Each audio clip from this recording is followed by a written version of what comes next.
Good morning. Missed a couple days because I was spending time with my family. My beautiful niece was here visiting from Louisiana and we had her baby shower. So I got to see her and that was really special.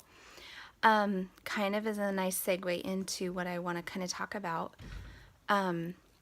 My family, my support system. The support system you have when you go through anything in life is huge. And for me, my friends and family, and my family, or my friends that I consider family, are literally the cornerstone of my journey. My husband, as crazy as he drives me, because he does drive me crazy, let's be clear, he never ever in our entire relationship, and we've been together 25 years, never told me I was fat. Never told me I should lose weight. Never said, oh, maybe you shouldn't eat that, or maybe you should go on a diet. He never did that, ever.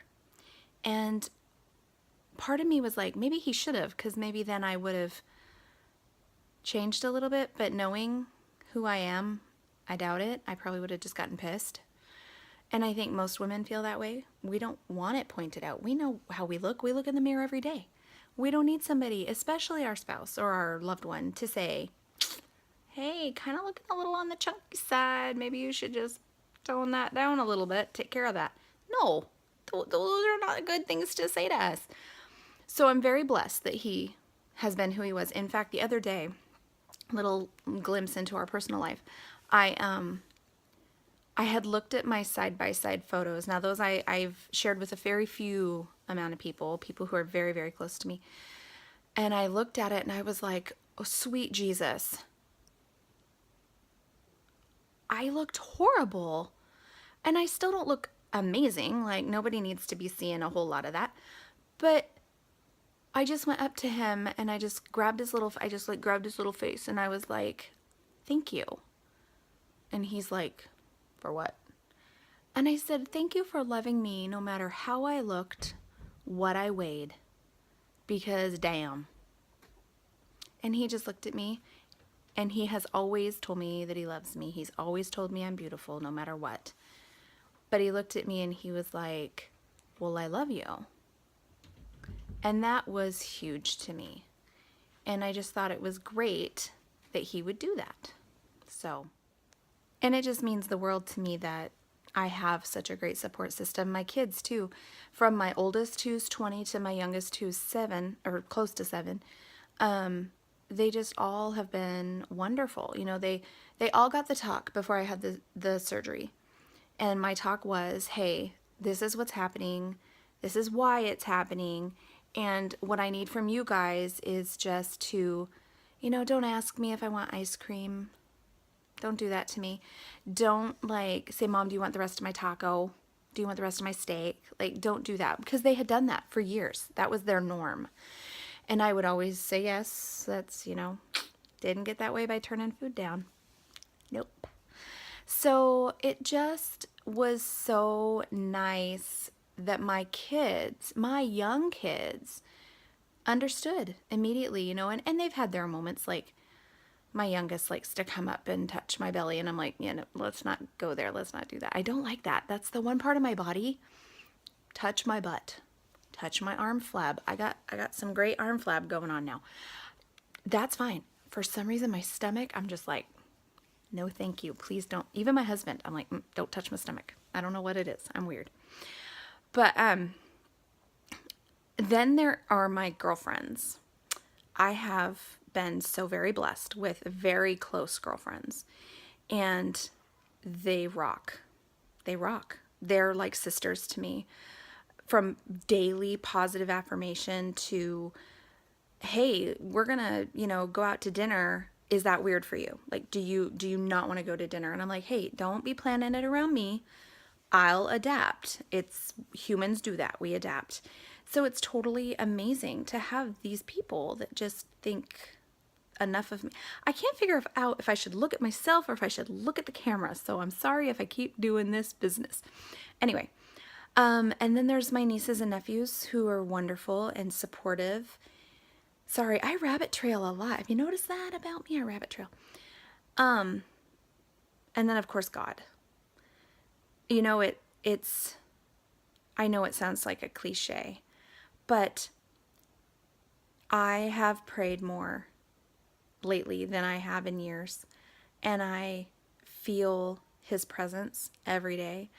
And he's blessed my family. He's blessed me in multiple ways. Like, I'm so thankful that he was in the operating room with those surgeons, that nothing went bad, that nothing went awry, that they didn't find cancer, or that my liver wasn't too big or anything like that.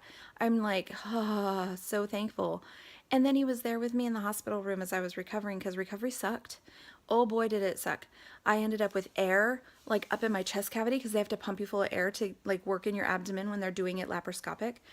And it was just up in my shoulder, and it was, oh, good grievy. It was so, so painful. And it's not like you can inhale and make it go away. You know, it has to disperse. It has to go out. That was fun. I don't know if any of you watching have ever had any kind of surgery, any kind of laparoscopic surgery.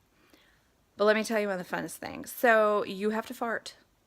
They have to hear you fart, because the air that they give you into your abdomen to pump it up so they can work has to escape your body. It's so special to do that in front of people, especially me, because I was raised, you don't do that out loud. Not only because you're a woman, but because it's rude.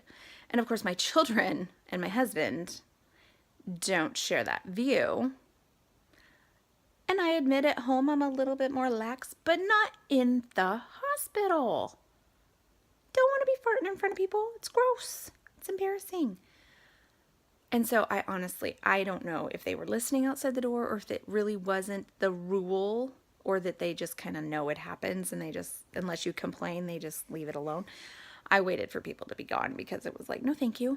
No, I'm not going to do that for you. I understand that you have seen this. Sorry, I was unconscious for those moments, so I will abstain from granting you this wish. So yeah, just a little side note about surgery. It's fun. But you know, I gotta say, the other thing that I have done, and this is honest to God a tip, self-talk. I always would roll my eyes, self-talk. Oh, please give me a break, all that hoobie-doobie and, oh, let's talk to the crystals and the stars crap. No. So when I say I self-talk, it's like literally in my head all the time. Like, okay, prime example, exercise. I hate it. I absolutely hate it. Do you hate it? Because I hate it. Nothing about it is fun for me. Walking hurts my knee. I have a bad knee.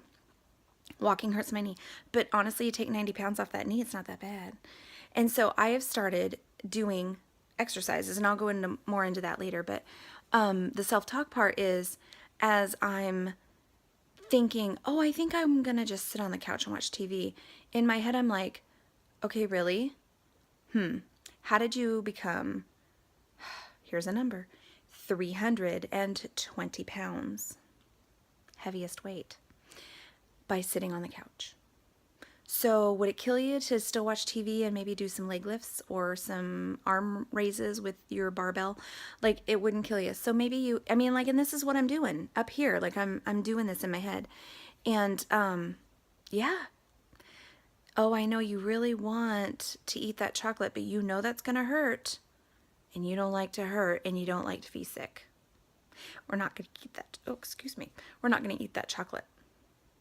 So it's stuff like that. So my advice would be, if you're anywhere on a journey for anything, but for weight specifically, try to take a step back and be like, okay, will this help me? Don't have an F it moment. Don't do it. Effing change it.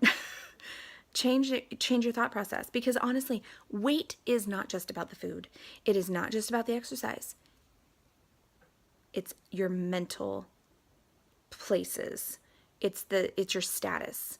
It's how you feel about yourself, how you feel about other people, and how you feel about situations. And if you medicate with food, you're going to find yourself in a place you do not want to be, and in clothes you don't want to wear, and possibly around people you don't want to be around. And guess what? When you start to lose weight, you feel good. It feels good. And it's worth it. And you're worth it. I'm worth it. And that's our journey.